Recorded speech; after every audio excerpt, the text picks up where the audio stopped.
जय श्री राम। रामायण भगवान श्री राम की कहानी है, लेकिन अगर इसमें रावण का उल्लेख ना हो तो ये कहानी अधूरी है। राम ने अपनी पत्नी सीता के अपहरण के बाद युद्ध में रावण का अंत कर दिया था। रावण के अंत के साथ ही रामायण का महाकाव्य समाप्त हो जाता है, लेकिन बहुत ही कम लोग जानते हैं कि केवल सीता के अपहरण की वजह से ही रावण का अंत नहीं हुआ था, बल्कि इसके पीछे उस पर लगे 6 श्राप भी थे। ढेरों तप तपस्याएं और वरदानों की वजह से रावण ने अपनी आयु 1000 साल से अधिक कर ली थी और मौत भी उसका आसानी से कुछ नहीं बिगाड़ सकती थी। एक तरह रावण अमरता हासिल कर चुका था, लेकिन उसने इतने पाप किए थे जिसकी वजह से कई लोगों ने उसे श्राप दिया। हालांकि उसे सजा देना आम इंसान के बस की बात नहीं थी।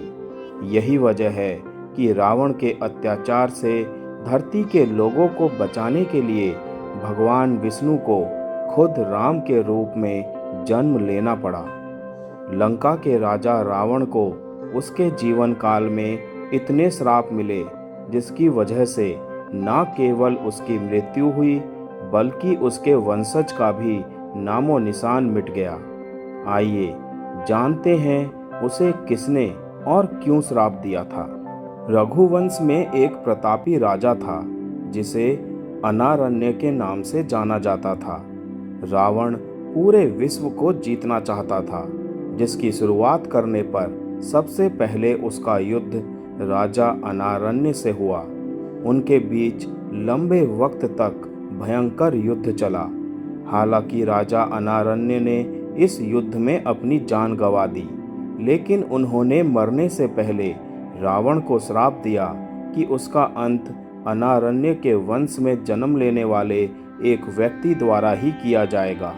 इसके बाद भगवान राम का अनारण्य वंश में जन्म हुआ और उन्होंने रावण का वध किया। एक बार रावण भगवान शिव से मिलने कैलाश पर्वत गया। रावण भगवान शिव का परम भक्त था, लेकिन कैलाश में वो शिव के रक्षक नंदी बैल का उपहास करने लगा। नंदी कोई सामान्य बैल नहीं था, बल्कि उसके पास कई शक्तियां थी। इसके बाद नंदी ने क्रोध में आकर रावण को श्राप दिया कि रावण की मृत्यु का कारण एक वानर बनेगा और उसकी लंका का सर्वनाश करेगा, जो बात बिल्कुल सच साबित हुई। वानर रूप में भगवान हनुमान ने लंका में आग लगा दी और उन्होंने रावण के खिलाफ युद्ध लड़ने में भगवान राम की सहायता की। एक बार रावण अपने पुष्पक विमान से यात्रा कर रहा था, तब रास्ते में उसने एक सुंदर महिला को भगवान विष्णु की पूजा करते हुए देखा। वो महिला भगवान विष्णु से विवाह करने के लिए तपस्या कर रही थी, लेकिन रावण उसकी सुंदरता से मंत्रमुग्ध हो गया और उसने उस स्त्री के बाल पकड़कर उसे अपने साथ लंका ले जाने की कोशिश की। उस स्त्री ने उसी जगह अपने प्राणों की आहुति दे दी और रावण को श्राप दिया कि उसका अंत एक महिला की वजह से ही होगा। हम सभी को पता है कि रावण की मौत भी सीता की वजह से ही हुई थी। रावण को उसकी बहू रंभा ने भी श्राप दिया था। रंभा स्वर्ग की एक अप्सरा थी। ऐसा कहा जाता है कि रावण की मुलाकात रंभा से स्वर्ग की यात्रा के दौरान हुई थी। वो उसकी ओर आकर्षित हुआ और उसे हासिल करने के लिए रावण ने उसे पकड़ लिया। रंभा ने रावण को चेताया कि वो उसे ना छुए, क्योंकि वो उसके बड़े भाई कुबेर के पुत्र नल कुबेर की पत्नी बनने जा रही है। रावण को उसे अपनी बहू के रूप में देखना चाहिए और उसका सम्मान करना चाहिए, लेकिन वो तो रावण ठहरा। किसी की बात मानना उसके अहंकार को चोट पहुंचाता। इसीलिए रंभा की चेतावनी के बावजूद रावण ने उसकी बात नहीं मानी। जब नल कुबेर को इस घटना के बारे में पता चला तो उन्होंने क्रोधित होकर रावण को श्राप दे दिया कि अगर उसने कभी किसी महिला को उसकी इच्छा के विरुद्ध छूने की कोशिश भी की तो उसका सिर 100 टुकड़ों में कट जाएगा।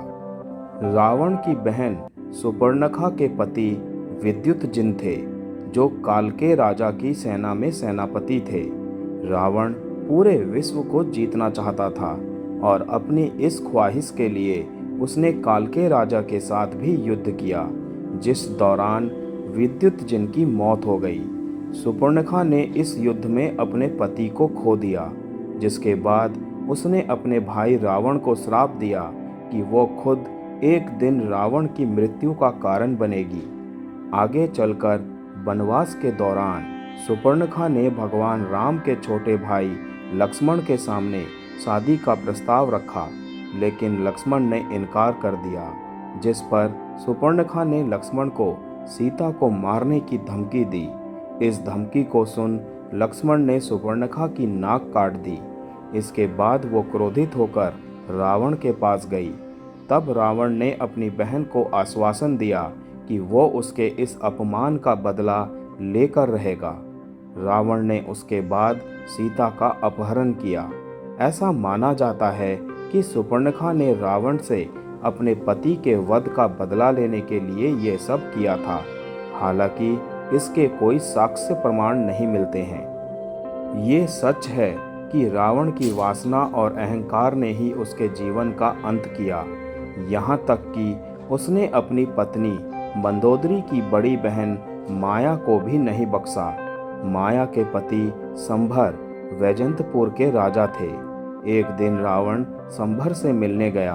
वहां रावण ने माया को अपने जाल में फंसा लिया और जब संभर को इस बात का पता चला तो उसने रावण को कैद कर लिया। उसी समय राजा दशरथ ने रावण पर हमला किया और परिणाम स्वरूप युद्ध में संभर की मृत्यु हो गई। जब माया ने अपने पति की मृत्यु के बाद खुद को मारने का फैसला किया तो रावण ने उसे अपने साथ आने के लिए कहा। माया ने क्रोध में रावण को श्राप देते हुए कहा कि तुम्हारी वासना की वजह से मेरे पति की मृत्यु हो गई, तुम्हारा अंत भी इसी वजह से होगा। रावण की मृत्यु में इन श्रापों का भी अहम योगदान था। जय श्री राम।